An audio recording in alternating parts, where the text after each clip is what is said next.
చంద్రబాబు నాయుడు గారు సుప్రీంకోర్టు అంటున్నమాట ఏంటంటే ఎటువంటి వాస్తవాలు లేకుండా చంద్రబాబు నాయుడు ఆరోపణలు చేశారని చెప్తుంది సుప్రీంకోర్టు. 100% వాస్తవాలు అన్నిటినీ ఆధారాలు తీసుకున్న తర్వాతనే చేశారు. ఇవన్నీ ఏదైనా ఇప్పుడు ఏంటంటే సామాన్యులకు వచ్చేసేటప్పటికి వివరాలు ఆధారాలు మా లాంటి వాళ్ళకి తెలియవు.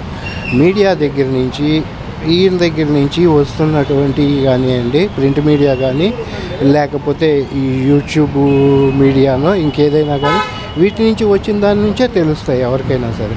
వీటిని బట్టి నా ఉద్దేశం అయితే మటుకు అన్నిటినీ చెక్ చేసుకున్న తర్వాతే నిర్ధారణ చేసుకొనే బయటకు పెట్టారు. నిర్ధారణ చేసుకోకుండా ఏమాత్రం బయట పెట్టలేదు.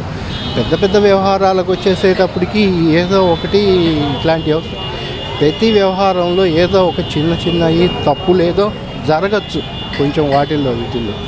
ఈ విషయంలో అయితే మటుకు ఈ కల్తీ జరిగిందని చెప్పి తెలుసుకున్న అంతా ఎందుకు ఎన్నో ఏళ్ళుగా ఈ మధ్య కాలంలో చానాళ్ళ నుంచి క్వాలిటీ తగ్గిపోయింది, తొందరగా పాడైపోతుంది, వేరే రకమైనటువంటి. ఇప్పుడు నాకు చాలా ఇదివరకటి లడ్డు అయితే చానాళ్ళు ఫ్రెష్గా ఉండేది. ఇప్పుడు వస్తున్న లడ్డు వచ్చేసేటప్పటికి తేడా వస్తుంది. ఇదివరకు అంత ఫ్రెష్నెస్ లేదు. ఆ ఫ్రెష్నెస్ అనే దాంట్లో ఇంగ్రీడియంట్స్ అనేది మార్చడం బట్టే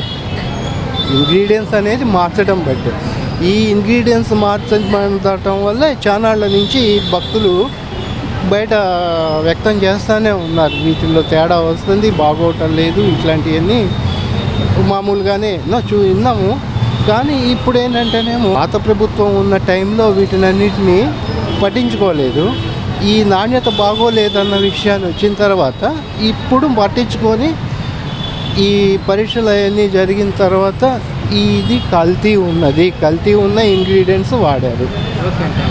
వాడారన్న మాట తెలుసుకొని నిర్ధారణ అయిన తర్వాతే బయటకి చెప్పారు. ఇంకా అంతకంటే కూడా ఇంకా ఎవరు ఇప్పుడు దీని తర్వాత ఏదన్నా కొత్తగా వచ్చే కరోనా రోగం లాంటి సమస్య వచ్చింది.